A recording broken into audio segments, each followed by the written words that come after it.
Un roi 13 traduction Louis II. Voici, un homme de Dieu arriva de Juda à Bethel, par la parole de l'Éternel, pendant que Jéroboam se tenait à l'autel pour brûler des parfums. Il cria contre l'autel, par la parole de l'Éternel, et il dit, Autel. Autel. Ainsi parle l'Éternel, voici, il naîtra un fils à la maison de David, son nom sera Josia, il immolera sur toi les prêtres des hauts lieux qui brûlent sur toi des parfums, et l'on brûlera sur toi des ossements d'hommes. Et le même jour il donna un signe, en disant, c'est ici le signe que l'Éternel a parlé, voici, l'autel se fendra, et la cendre qui est dessus sera répandue. Lorsque le roi entendit la parole que l'homme de Dieu avait criée contre l'autel de Bethel, il avança la main de dessus l'autel, en disant, saisissez-le. Et la main que Jéroboam avait étendue contre lui devint sèche, et il ne put la ramener à soi. L'autel se fendit, et la cendre qui était dessus fut répandue, selon le signe qu'avait donné l'homme de Dieu, par la parole de l'Éternel. Alors le roi prit la parole, et dit à l'homme de Dieu, implore l'Éternel, ton Dieu, et prie pour moi, afin que je puisse retirer ma main. L'homme de Dieu implora l'Éternel, et le roi put retirer sa main, qui fut comme auparavant. Le roi dit à l'homme de Dieu, entre avec moi dans la maison, tu prendras quelque nourriture, et je te donnerai un présent.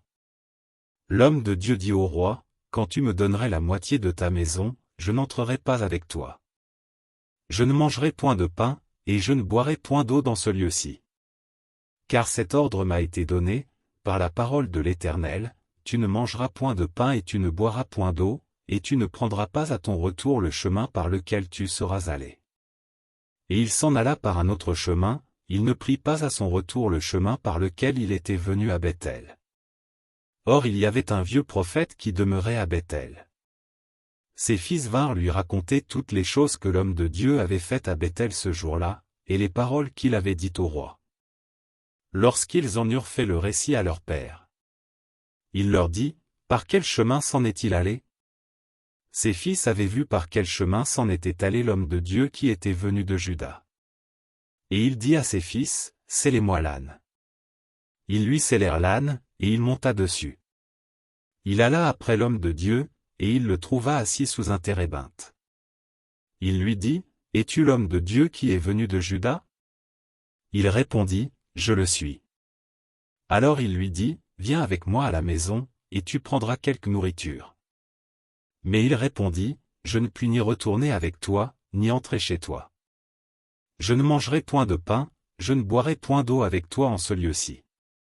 Car il m'a été dit, par la parole de l'Éternel, tu n'y mangeras point de pain et tu n'y boiras point d'eau, et tu ne prendras pas à ton retour le chemin par lequel tu seras allé. Et il lui dit, moi aussi, je suis prophète comme toi, et un ange m'a parlé de la part de l'Éternel, et m'a dit, ramène-le avec toi dans ta maison, et qu'il mange du pain et boive de l'eau. Il lui mentait. L'homme de Dieu retourna avec lui, et il mangea du pain et but de l'eau dans sa maison. Comme ils étaient assis à table, la parole de l'Éternel fut adressée au prophète qui l'avait ramené. Et il cria à l'homme de Dieu qui était venu de Juda, ainsi parle l'Éternel, parce que tu as été rebelle à l'ordre de l'Éternel, et que tu n'as pas observé le commandement que l'Éternel, ton Dieu, t'avait donné. Parce que tu es retourné, et que tu as mangé du pain et bu de l'eau dans le lieu dont il t'avait dit, tu n'y mangeras point de pain et tu n'y boiras point d'eau, ton cadavre n'entrera pas dans le sépulcre de tes pères. Et quand le prophète qui l'avait ramené eut mangé du pain et qu'il eut bu de l'eau, il scella l'âne pour lui. L'homme de Dieu s'en alla, et il fut rencontré dans le chemin par un lion qui le tua. Son cadavre était étendu dans le chemin, l'âne resta près de lui, et le lion se tint à côté du cadavre. Et voici, des gens qui passaient virent le cadavre étendu dans le chemin et le lion se tenant à côté du cadavre, et ils en parlèrent à leur arrivée dans la ville où demeurait le vieux prophète. Lorsque le prophète qui avait ramené du chemin l'homme de Dieu lui apprit, il dit, c'est l'homme de Dieu qui a été rebelle à l'ordre de l'Éternel, et l'Éternel l'a livré au lion, qui l'a déchiré et l'a fait mourir, selon la parole que l'Éternel lui avait dite. Puis, s'adressant à ses fils, il dit, scellez-moi l'âne. Ils le scellèrent, et il partit.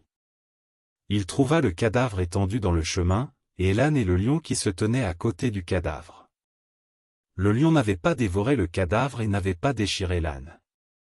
Le prophète releva le cadavre de l'homme de Dieu, le plaça sur l'âne, et le ramena, et le vieux prophète rentra dans la ville pour le pleurer et pour l'enterrer. Il mit son cadavre dans le sépulcre, et l'on pleura sur lui, en disant, « Hélas, mon frère !» Après l'avoir enterré, il dit à ses fils, « Quand je serai mort, vous m'enterrerez dans le sépulcre où est enterré l'homme de Dieu, vous déposerez mes os à côté de ses os. Car elle s'accomplira, la parole qu'il a criée, de la part de l'Éternel, contre l'autel de Béthel et contre toutes les maisons des hauts lieux qui sont dans les villes de Samarie. » Après cet événement, Jéroboam ne se détourna point de sa mauvaise voie. Il créa de nouveau des prêtres des hauts lieux pris parmi tout le peuple, quiconque en avait le désir, il le consacrait prêtre des hauts lieux. Ce fut là une occasion de péché pour la maison de Jéroboam, et c'est pour cela qu'elle a été exterminée et détruite de dessus la face de la terre.